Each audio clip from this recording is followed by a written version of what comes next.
Bienvenue à ce numéro du Journal des Journaux, paru du 23 au 29 mai 2022. Un numéro que nous entamons avec la situation sécuritaire dans le pays. À cet effet, lutte contre le terrorisme. 65 terroristes neutralisés dans la région de Tillabéri. Titre entre autres à sa une l'hebdomadaire satirique Le Canard déchaîné, qui nous apprend que les forces de défense et de sécurité du Niger poursuivent leur vaste offensive contre les éléments terroristes qui continuent d'écumer la région, poussant des populations à quitter leur habitat d'origine pour se réfugier dans des espaces jugés plus sûrs. Suite justement au récent mouvement des populations sous menace permanente des terroristes, le chef suprême des armées a ordonné d'engager une offensive dans les secteurs concernés afin de les déloger, selon le journal qui nous apprend. Ainsi, en termes de bilan, on dénombre 2 blessés et un véhicule endommagé par un engin explosif improvisé du côté des forces de défense et de sécurité. Du côté des groupes terroristes, 65 éléments ne répondront à l'appel de leur commandant. En outre, le communiqué explique que 163 motos, 12 plots logistiques détruits et 11 bases de regroupement ont été détruits d'après le Canard déchaîné. Marché d'armement au ministère de la Défense, qui est ce jeune homme recommandé par le ministre Kalla Moutari, se demande l'hebdomadaire satirique Le Canard en furie. D'après qui, voilà un monsieur qui excelle à manger l'argent de l'État et même de ses pairs sans jamais effectuer ni livraison ni paiement des engagements qu'il contracte. Figurez-vous que ce monsieur est celui-là même qui a grigé le ministère de la Défense nationale et aussi un opérateur économique de la place pour la construction des bâtiments de l'internat de jeunes filles de Moujia dans le département d'Ilela. Des bâtiments qu'il a offerts gracieusement à titre de don personnel à la région de Tawa pour, dit-il, accompagner les actions du président de la République Bazoum Mohamed. Quel baroudeur, s'exclame le satirique qui poursuit. Dans tous les cas, nous sommes ici face à un cas de détournement de deniers publics sans précédent. Et c'est encore le ministère de la Défense nationale qui en pâtit. C'est dire qu'à l'image de la présidence de la République, le ministère de la Défense nationale est devenu un Eldorado où les gens s'enrichissent de manière effrontée, selon le journal qui dit « Pour être complet sur ce sujet, Abdelkader serait un très proche parent d'un ancien ministre MNSD de la région de Dosso. La fortune ainsi créée servirait à mettre le département de Gaïa sous l'escarcelle du PNDS.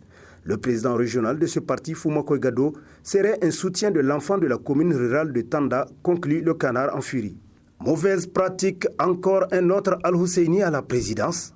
Se demande l'hebdomadaire Le Courrier, qui nous rappelle que Mohamedou Al-Husseini, c'est le nom d'un ancien enseignant de l'école normale supérieure, militant du PNDS et fidèle compagnon de Mahamadou Issifou. À l'arrivée de ce dernier au pouvoir en 2011, Al-Husseini était presque son conseiller transversal et coursier. Du reste, Al-Husseini gérait les affaires personnelles d'Issifou Mahamadou. À cet effet, il était chargé de remettre les cadeaux et autres dons qu'offre le président à ses connaissances. Al-Husseini était également en contact avec les opérateurs économiques du parti, nous apprend le journal, pour qui à cette occasion, il a eu à poser beaucoup d'actes condamnables. Il s'est là coulé jusqu'à sa nomination au poste d'ambassadeur au Ghana. Comparaison n'est pas raison, c'est le hebdomadaire qui nous apprend qu'aujourd'hui, avec l'arrivée de Bazoum Mohamed, c'est encore un autre Al-Husseini qui aurait fait son apparition à la présidence. Cet autre Al-Husseini, Issa Galmaï, serait le chef de cabinet du président. Selon les sources du journal, il serait en train de ternir l'image du cabinet du président. Les mêmes sources citeraient en exemple ses fréquentations avec un opérateur privé dans le domaine de l'immobilier. Celui-là même qui a loti et vendu un terrain acquis par l'État pour la construction d'une caserne sur le plateau de Yawari. Les sources du courrier parlent également de ses acquaintances avec le responsable de Calif Society, Abdelkader Aboubakar Mamadou, un supposé marchand d'armes aujourd'hui en cavale, selon le courrier. Rapport général public 2021 de la Cour des comptes, le silence assourdissant du ministre Idi Ilyassou Maïnassara, titre à sa une Niger Inter-Hebdo, pour qui le ministère de la Santé est l'une des entités administratives la plus épinglée pour mauvaise gestion des biens publics par le rapport général 2021 de la Cour des comptes, rendu public au mois d'avril dernier. En dépit de ces graves soupçons de surfacturation et de détournement de fonds publics, le premier responsable de cette entité incriminée au moment des faits, à savoir le ministre actuel en charge de la Santé, Dr Idi Ilyassou Maïnassara, garde un silence assourdissant, comme si de rien n'était, constate le journal, pour qui l'homme n'a pas daigné donner des explications aux Nigériens sur ces faits gravissimes. Pour le commun des Nigériens, toutes les irrégularités révélées par le rapport 2021 de la Cour des comptes ne sont que des malversations financières pour lesquelles une action en justice doit être enclenchée afin que les personnes mises en cause répondent de leur forfaiture devant la justice, d'après Niger Inter-Hebdo, pour qui c'est dans cette optique qu'une plainte émanant d'un collectif des organisations de la société civile nigérienne a été déposée le 9 mai 2022 sur le bureau du procureur de la République près le tribunal de grande instance hors classe de Niamey aux fins de dénonciation des crimes économiques commis dans plusieurs entités administratives et institutions de la République. Non-publication de la déclaration des biens du membre du gouvernement, un manquement grave de la Cour des comptes, titre dans ses colonnes l'hebdomadaire Le Nouveau Républicain. Pour qui, autant quand la Cour des comptes s'illustre de façon brillante, les bons esprits ne faillissent pas dans leur honnêteté intellectuelle de la relever sans aucun complexe particulier, autant lorsque cette institution semble manquer à l'un de ses devoirs, à savoir la transparence publique, ces mêmes observateurs s'accordent à reconnaître une telle défaillance inadmissible. Ainsi, le journal constate que depuis un certain temps, la déclaration officielle des biens des membres du gouvernement transmise par les intéressés à la Cour des comptes n'est plus publiée officiellement par la dite Cour.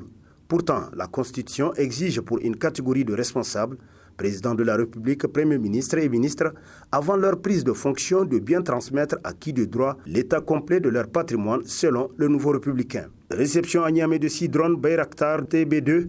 Comment le président Bazoum a-t-il réussi à dribbler les Français ?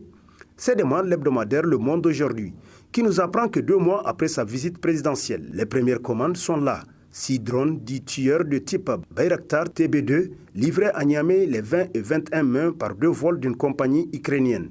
L'acquisition d'armements turcs au profit des forces armées nigériennes est un gain politique non négligeable pour le président Bazoum. Mais le grand défi, c'est l'utilisation à bon escient et sans délai de ces appareils d'après le journal pour qui, selon certains, le tout n'est pas de commander de nouveaux et modernes matériels militaires, mais de les mettre rapidement à contribution pour changer le cours des choses. En réussissant ce coup de poker, le président Bazoum entend sans doute faire la part des choses. Si la France reste un ami, elle n'a pas pour autant convaincu de l'efficacité de sa présence militaire aux côtés du Niger.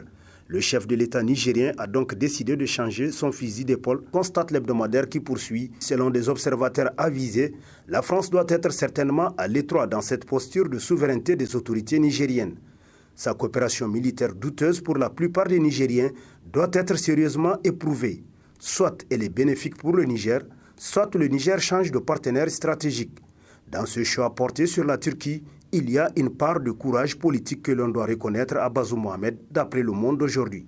Intégration des spécialistes à la douane, les instructions du président de la République mises en mal par le ministre des Finances, titre à sa une l'hebdomadaire L'Actualité, qui constate que presque 2 mois après que le président de la République ait instruit son ministre des Finances à finir définitivement avec l'histoire de ce concours de recrutement des spécialistes à la douane en mettant immédiatement les admis dans leurs droits, la question ne semble pas en toute vraisemblance tenir à cœur le dit ministre.